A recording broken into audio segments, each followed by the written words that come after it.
Stones of Soweto, a mourning poem for Moses Nkondo. Our recent dead have no shame. They stand among the daily stuff of our lives, insisting on remembrance, attending the first signs of forgetfulness or sloth, to damn us with their silence, the violent quiet the dead know as no others do, the holes they have left in what we call our lives. No, I do not forget. Part of me goes dutifully into the ground where my father's own dust makes its place among the hard and equally silent stones, down where you wait for the heady remembrance of other sons like me who have yet to die. How will you know me, any of us, from all the others calling out to their dead among the clamoring stones and dust of Soweto? No, mother, no. Now that you are also gone, now I can speak my small withered truth.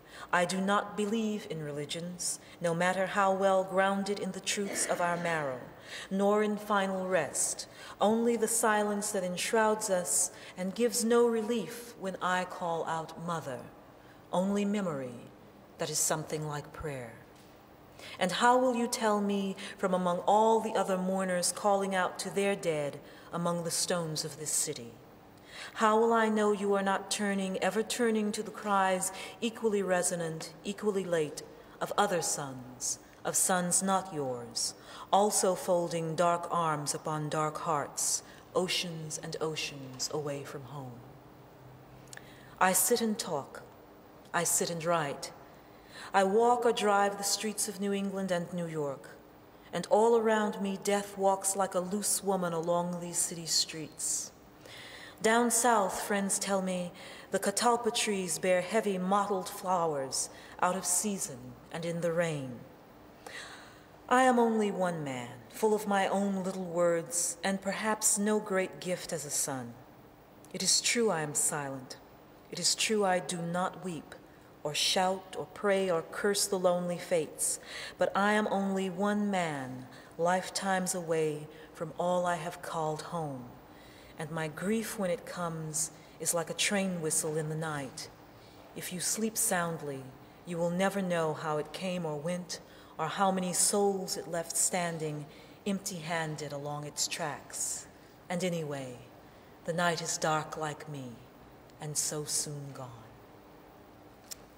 I tell you, mother, I stand worlds and worlds away from your rest.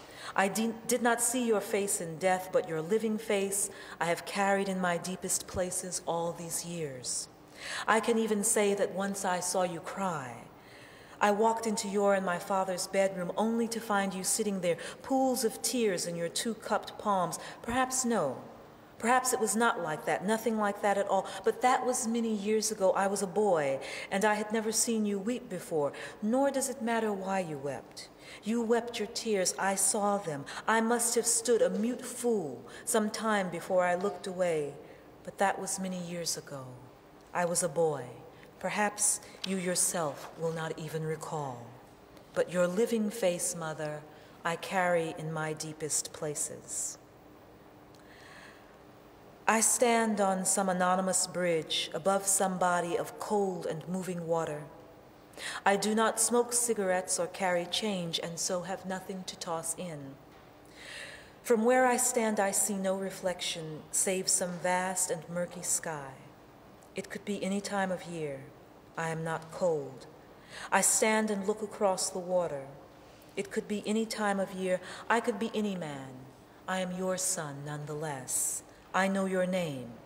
I carry your face in my deepest places. I do not believe in gods and their musings. I do not believe, only in silence and memory that is something like prayer. I believe in my own name and the many clamoring stones of Soweto.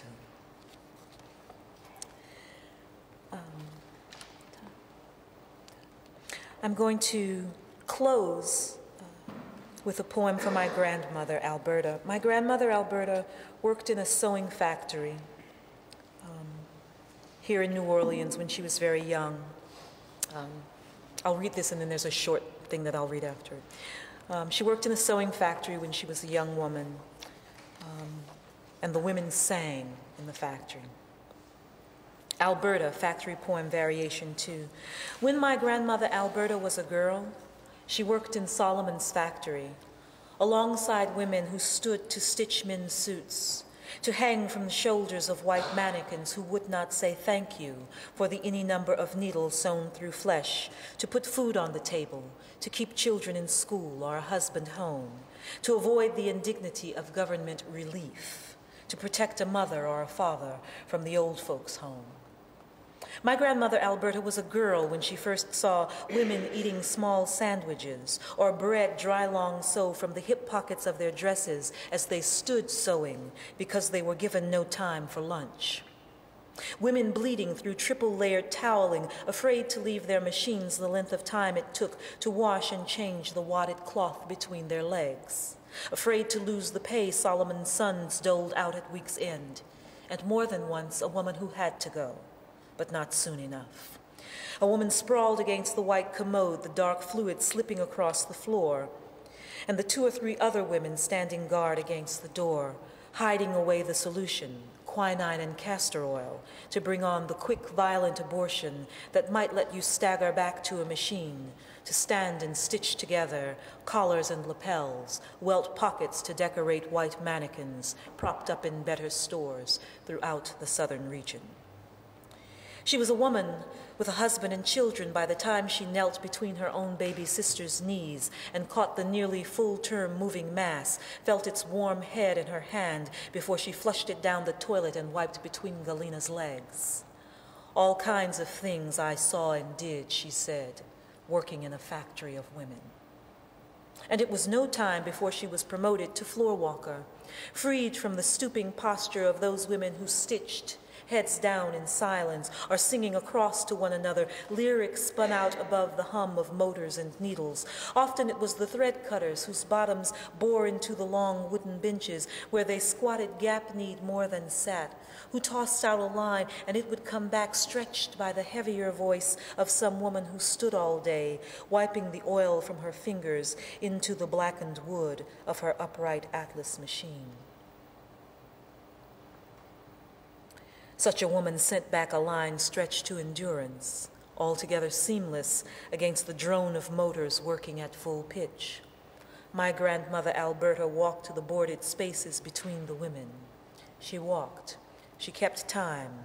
Is it any wonder, she asks, as if I were to answer, is it any wonder we sang like that?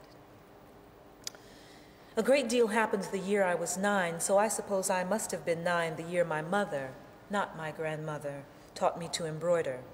I sat cross-legged on the hard floor, bunching up the coarse cloth that would become dishcloths, tea cozies for my grandmother, who surely had enough of one and small use for the other.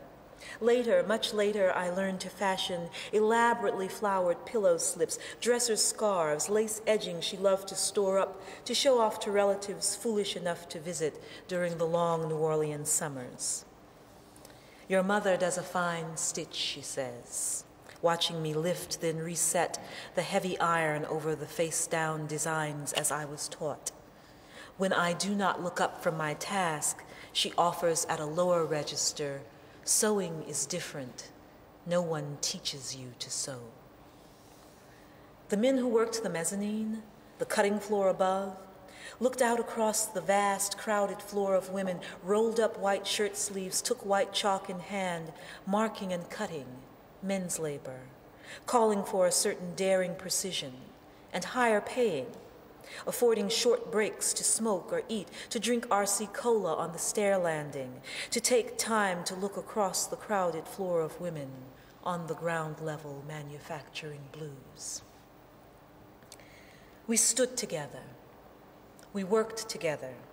We cussed old man Solomon in the day he ever set foot inside this city. We cursed the cloth we stitched together and the lives it cost us to stitch it. We cursed the babies we dropped and the men who gave them to us, the bodies, our own bodies, that held to them in the womb, the conditions that dogged us so and made us drop them, by choice or by accident, by long standing in heat or cold, the perfect solution handed over to us by the women we stood among, manufacturing blues for all we were worth. These are the last words. The words my grandmother Alberta did not say to me.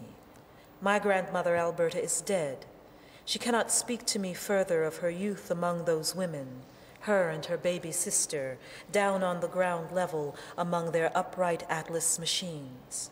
She can no longer hold up at eye level her slightly yellowed middle finger, sewn through the nail, the smooth, even split, where the machine tore flesh and nail, and after all those years, the nail refused ever to grow together again. My grandmother Alberta is dead and buried and reduced to ash. I am her last remaining evidence, the smooth, straight seam. I'll close with the Fefe women, which I'll read for Felipe.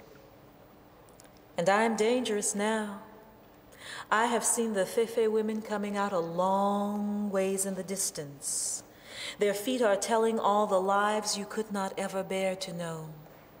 The Fefe women will tell you, then leave you on your own like a death wagon turning down Bolivar Street, greeting you with its mournless heap, crossing your field of vision without a single backwards glance, without apology or undue pause. The Fefe women are like that, known not for mercy, but for grace. Thank you.